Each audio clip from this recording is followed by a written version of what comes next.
अस्सलाम वालेकुम दोस्तों, कैसे हैं आप सब। दोस्तों आज हम आपके लिए लेकर आए हैं कंस्ट्रक्शंस के काम में इस्तेमाल होने वाली कुछ बेहद मजेदार मशीनें जो वाकई में ही आपका काफी नॉलेज बढ़ाने वाली हैं। तो इस वीडियो को आखिर तक जरूर देखिएगा ताकि आप कोई भी इन्फॉर्मेशन मिस ना कर दें। तो चलिए दोस्तों शुरू करते हैं आज की हमारी ये वीडियो। नंबर 1, वॉलमा। दोस्तों दीवारों पर फट्टी लगाने का ये तरीका शायद ही आपने कभी देखा होगा। यहाँ लेजर मशीन का सहारा लेकर दीवार पर फट्टी को लगाया जा रहा है। इस खास लेजर को जमीन पर रख देने के बाद ये लेजर एक बराबर वक्फे से दीवार पर लग जाती है, जो कि ये वाजा करती है कि दीवार पर फट्टी को किस मोटाई में लगाना है। जैसे जैसे कारीगर एक मशीन की मदद से दीवार पर फट्टी का छिड़काव करता जाता है तो ये लेजर से बनी लाइन भी कम होती चली जाती है, जिससे कारीगर को ये पता चलता रहता है कि जिस मोटाई में फट्टी को लगाना है वो सही तरीके से हो रही है और आहिस्ता आहिस्ता इस लेजर का साइज छोटा होता जाता है। इसके बाद कारीगर दीवार पर की गई फट्टी को बराबर कर देता है। इस तरह से दीवार को एक अलग ही फिनिशिंग मिल जाती है। नंबर 2, कॉन्टेज इंजीनियर सॉल्यूशन। दोस्तों कई बार शहरों में तेज बारिश होने की वजह से सैलाब जैसे हालात हो जाते हैं, तो ऐसे में इस प्रॉब्लम के लिए इस तरह की टेक्निक को लाया जाता है जहां बड़े बड़े पाइप्स को जमीन में डाला जाता है। इन्हें जमीन में एक के साथ एक रखा जाता है क्योंकि इनका काम पानी की निकासी का नहीं बल्कि पानी को अपने अंदर रखने का होता है। इनके अंदर छोटे छोटे सुराख होते हैं जिससे बरसात के बंद हो जाने के बाद भी पानी इनके अंदर जमा होने की वजह से आहिस्ता आहिस्ता रिसने लगता है और कुछ दिनों में ये पाइप पूरे खाली हो जाते हैं और बरसात के साथ जो छोटे कंकर या मिट्टी इनमें आ जाती है तो इन्हें वैक्यूम की मदद से इनमें से निकाल लिया जाता है।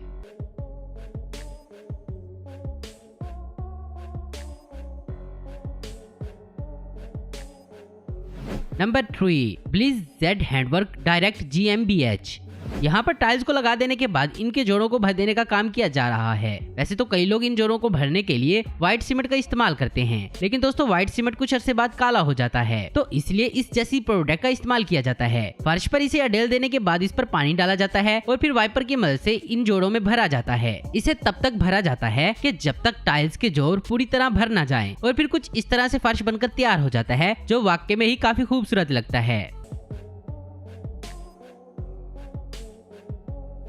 नंबर 4, टेस्मेटिक। ये छोटा सा टूल पलक झपकते ही सीमेंट के मिक्सचर को एक अलग डिजाइन दे देता है। रबर से बना ये खास मोल्ड जिसके अंदर कंक्रीट का मिक्सचर डालने के बाद जब इसे बराबर कर हटाया जाता है तो एक बड़ा ही खूबसूरत डिजाइन उभर कर आता है जो कि सूखने पर किसी पत्थर के डिजाइन की तरह दिखाई देता है। इस टूल की सबसे खास बात ये होती है कि आपको इसको इस्तेमाल करने के लिए मिस्त्री का काम आना जरूरी नहीं है। आपको बस एक कंक्रीट का मिक्सचर तैयार करना होता है और उसके बाद इसके इस मोल्ड के अंदर डालना होता है और जब इस मोल्ड को हटाया जाता है तो फिर एक बड़ा ही खूबसूरत डिजाइन बनकर तैयार हो जाता है।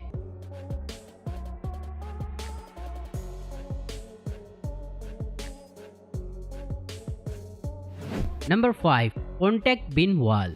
यहाँ रेल की पटरी की एक तरफ से एक खास तरह की टेक्निक का इस्तेमाल किया जा रहा है। दोस्तों ट्रेन के चलने पर पटरी पर बहुत ही जबरदस्त वाइब्रेशन होती है जिससे पटरी की किसी ऊंची जगह होने की वजह से इसके नीचे की जमीन कभी भी धंस भी सकती है, जिसकी वजह से कोई हादसा भी पेश आ सकता है। इसी प्रॉब्लम के लिए रेल की पटरी के दोनों तरफ इस तरह बड़े बड़े ब्लॉक्स बनाए जाते हैं जिन्हें पहले से ही इस तरह से तैयार किया गया होता है कि इन्हें असेंबल करना आसान हो। असेंबल कर देने के बाद इसके अंदर मिट्टी को भरा जाता है, इसकी वजह से पटरी के नीचे वाली जगह ठोस हो जाती है। इस तरह की टेक्निक को बस एक ही बार करना होता है जिसके बाद वो जगह हमेशा हमेशा के लिए सिक्योर हो जाती है।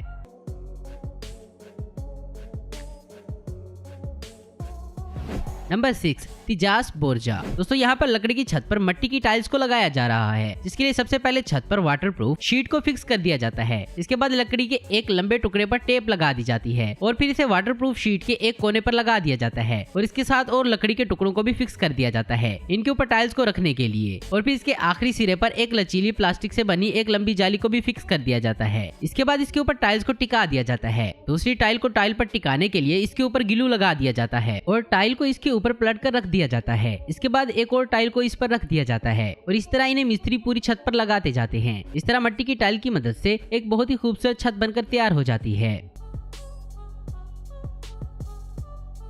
नंबर 7, सिका ब्लॉक इंडस्ट्री। प्लास्टिक की ये छोटे छोटे सांचे जिन्हें जोड़कर ये लकड़ी एक ब्लॉक बना रही है, ये कंस्ट्रक्शंस के काम के लिए काफी कारआमद बनते जा रहे हैं। ये खास ब्लॉक कंक्रीट की दीवार बनाने में एक खास रोल निभाते हैं। एक बार इन ब्लॉक्स को आपस में जोड़ देने के बाद इन्हें दीवार बनाने वाली जगह पर सरियों के बीच में रख दिया जाता है। इन ब्लॉक्स में एक खास लॉकिंग सिस्टम होता है जिससे आप एक कतार में आप इन्हें जोड़ सकते हैं। इनके बीच में सरियों को भी रखा जाता रहता है ताकि दीवार को अच्छी पकड़ मिल सके। इसके बाद इसके अंदर कंक्रीट के मिक्सचर को भर दिया जाता है और जब ये कंक्रीट कुछ हद तक सूख जाता है तो इसके ऊपर और प्लास्टिक के ब्लॉक्स को रख दिया जाता है और एक दीवार को बना लिया जाता है।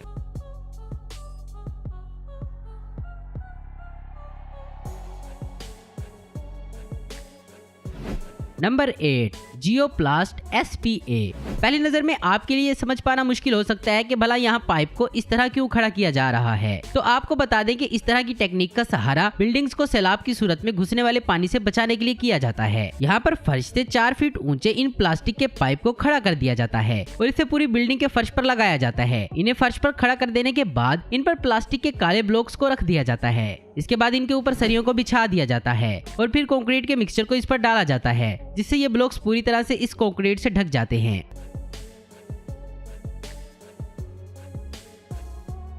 Number 9 Mapleton contracting limited. दोस्तों बहुत सी जगह ऐसी होती हैं जो खुदाई के बाद रेत बारीक नहीं होती और कंस्ट्रक्शंस के कामों के लिए बारीक रेत का ही इस्तेमाल किया जाता है। तो इस मसले के हल के लिए कुछ इस तरह की मशीन का सहारा लिया जाता है। एक्सीवेटर की मदद से इस मशीन में रेत को लगातार डाला जाता रहता है, जिसे ये मशीन छानती रहती है, जिससे इस रेत में से मोटे कंकर पत्थर बाहर निकलते जाते हैं और बारीक रेत नीचे लगी कन्वेयर बेल्ट के अंदर गिरती जाती है, जिससे ये रेत एक जगह इकट्ठी की जाती रहती है।